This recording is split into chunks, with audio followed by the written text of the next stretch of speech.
नमस्कार दोस्तों, आपको रोहन क्लास में आपका स्वागत है। बिहार एसएससी जो खान सर का बुक निकला प्रेस्टीज सेट, जिसका 19 नंबर सेट है।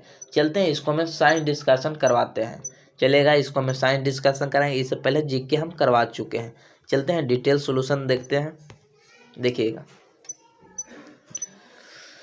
निम्न में से कौन सी वस्तु से बड़ा आभासी प्रतिबिंब निर्मित कर सकता है। मतलब वस्तु से बड़ा होना चाहिए, आभासी होना चाहिए। आभासी बनेगा तो सीधा भी बनेगा, ये भी आप जानते होंगे। तो कौन सा हो जाएगा इसको में, तो अवतल दर्पण की बात करेंगे तो इसको में कौन सा, इसको में वास्तविक भी बनता है, आभासी भी बनता है, सीधा भी बनता है। यानी ऑप्शन नंबर ए हो जाएगा। और बड़ा बनता है वस्तु से। और बी में कौन हो जाएगा, ये तो आभासी बनाता है, आभासी तो बनाता है उत्तल दर्पण, लेकिन ये छोटा बनाता है, वस्तु से छोटा। इसका हम लोग प्रयोग किस में करते हैं, इसमें हम लोग साइड मिरर में करते हैं, साइड मिरर में प्रयोग करते हैं। अवतल लेंस, इसको में आभासी बनेगा, इसको में भी आभासी बनेगा, लेकिन लेंस का प्रयोग हम लोग नहीं करेंगे। समतल दर्पण में हमेशा बराबर और सीधा बनता है। चलिएगा नेक्स्ट क्वेश्चन।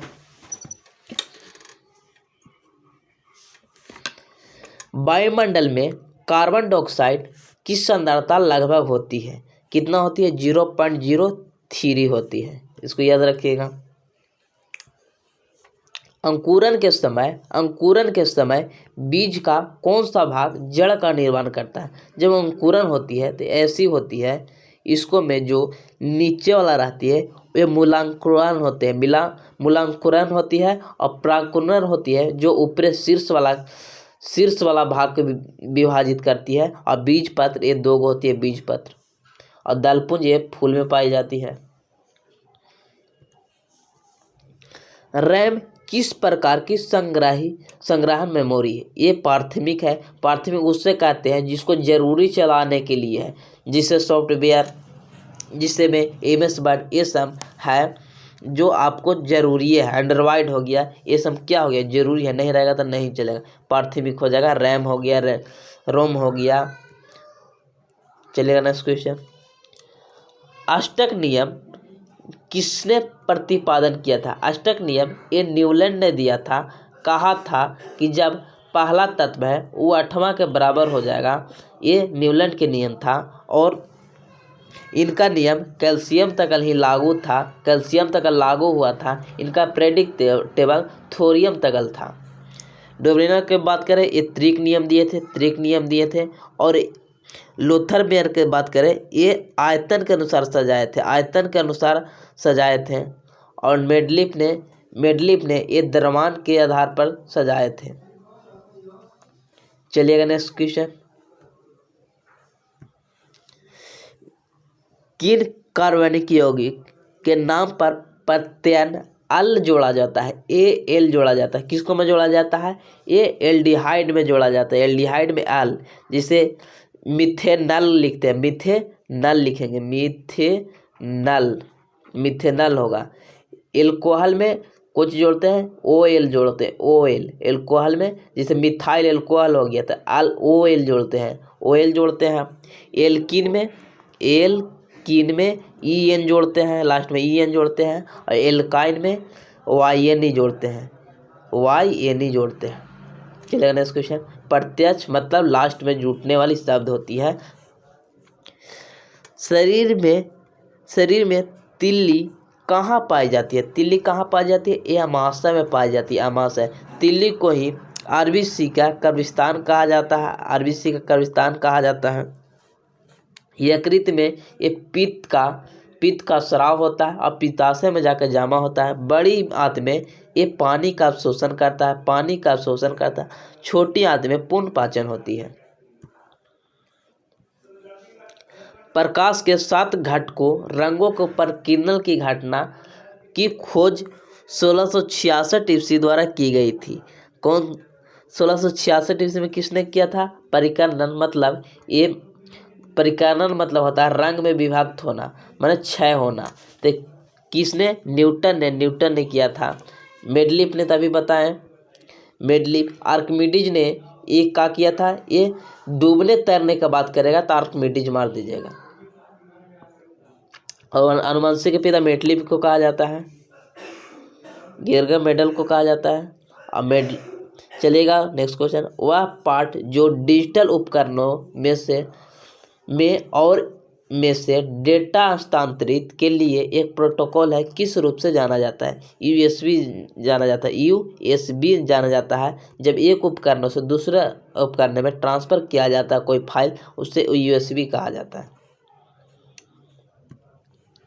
सीसा और टिन से मिश्रित धातु को क्या कहा जाता है? सोल्डर होती है, सोल्डर, जिसको टाका धातु भी कहा जाता है, टाका धातु भी कहा जाता है। पीतल में पीतल की याद रखें, पिताजी में तांबा और जिंक रहेगा। कांसा के इसको में कॉपर और जिंक होगा, कॉपर। स्टेनलेस स्टील में क्रोमियम और निकल होगा, क्रोमियम और निकल हो जाएगा। स्टेनलेस स्टील को स्टेनलेस इस्पात भी बोला जाता है, क्रोमियम और निकल होगा। चलिए नेक्स्ट क्वेश्चन, निम्नलिखित में से किस उपकरण का उपयोग वायुमंडल का दाब को मापने के लिए किया जाता है? बैरोमीटर का प्रयोग करता है, थर्मामीटर का ताप मापने के लिए, ओडोमीटर को ये दूरी मापने के लिए कहा जाता है। प्रत्येक वृक्क में बड़ी संख्या में निस्पंदन इकाई होती है, उन्हें क्या कहा जाता है? इनको विक्राणु कहा जाती है। विक्राणु मतलब इसको नेफ्रॉन कहा जाता है, नेफ्रॉन को ही हिंदी में विक्राणु कहा जाता है। और इसका न्यूरॉन होती है, न्यूरॉन होती है तंत्रिकाएं के। स्नायु ये किससे होता है? हड्डी से हड्डी जोड़ती है, हड्डी से, जिसको लिगामेंट बोला जाता है इंग्लिश में। स्नायु हड्डी से हड्डी जोड़ना। पेशी कोशिका में ऑक्सीजन की कमी के कारण होने वाली परिवेश विभाजित होकर परिवर्तित हो जाती है। क्या हो जाती है? जब ऑक्सीजन के अभाव होती है तो आप जानते हैं कि C6H12O6 साइटोप्लाज्म में यानी कोशिका द्रव्य में ये परिवेश में टूटता है। परिवेश फिर 3 तरह से टूटता है। पहला होता है ऑक्सीजन की उपस्थिति में, दूसरा होता है ऑक्सीजन के अभाव में, और तीसरा होता है ऑक्सीजन के अनुपस्थिति में। तो ऑक्सीजन की उपस्थिति में ऊर्जा बनेगा, और ऑक्सीजन के अभाव में लैक्टिक एसिड और ऊर्जा, जिससे शरीर में ऐंठन होगा, ऑप्शन नंबर बी हो जाएगा। और ऑक्सीजन के अनुपस्थिति में इथेनॉल और कार्बन डाइऑक्साइड का निर्माण होगा। फूड पॉइजनिंग होने की सबसे अधिक संभावना होती है। फूड पॉइजनिंग होने की सूक्ष्म जीवों द्वारा खराब किए गए भोजन को खाने से फूड पॉइजनिंग होती है। ऑप्शन नंबर ए हो जाएगा।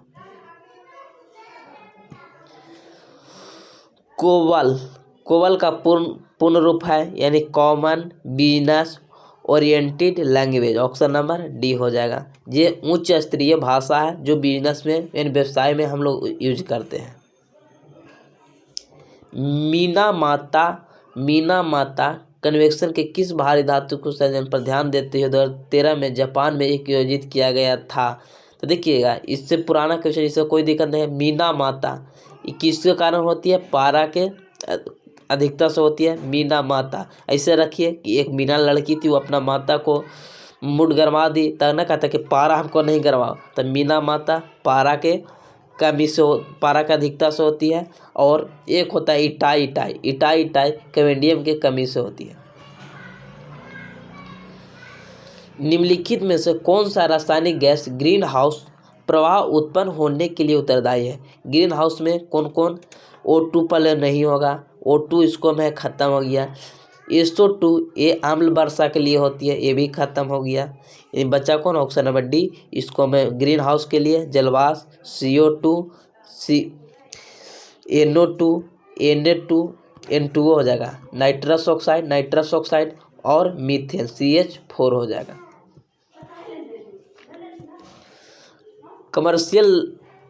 कमर्शियल लॉन्च से पहले किसी कंप्यूटर या सॉफ्टवेयर को ट्रायल टेस्ट क्या कहलाते हैं? बीटा परीक्षण कहलाती है। दुर्बल अम्ल और उसके लवण का विलयन क्या कहलाती है? दुर्बल अम्ल मतलब कमजोर अम्ल होगा, मतलब कम पतला अम्ल होगा, और उसको में कोई चीज मिलाइएगा तो उसे बफर विलयन कहा जाता है। लास्ट क्वेश्चन, उस वर्णक का नाम बताइए जिसकी वजह से पौधे में रंग हरा होती है। क्लोरोफिल के कारण वर्णक 3 प्रकार की होती है। एक होती है ल्यूकोप्लास्ट होती है जिसको आप आवर्णी लवक कहते हैं। एक होता है वर्णी लवक जिसको क्रोमोप्लास्ट कहते हैं, क्रोमोप्लास्ट। और एक होती है क्लोरोप्लास्ट जिसको हरित लवक कहते हैं, हरित लवक। और वर्णी लवक के कारण पौधे में रंग निर्भर करता है, जैसे बीज का करता है, बीज का रंग हो गया, ये फल का रंग हो गया वर्णी लवक के कारण। अब वर्णी लवक में इसको में अपना पौधा भोजन रखता है। अवर्णी लवक में ये कहाँ पाई जाती है? पेड़ के जड़ में और तना में पाया जाता है। ये ऑप्शन नंबर बी हो जाएगा। एक्टिन किसको में? मांसपेशियों में पाया जाता है। जय हिंद, जय भारत। सब्सक्राइब कीजिए, लाइक कीजिए, कमेंट बताइए कैसा लगा।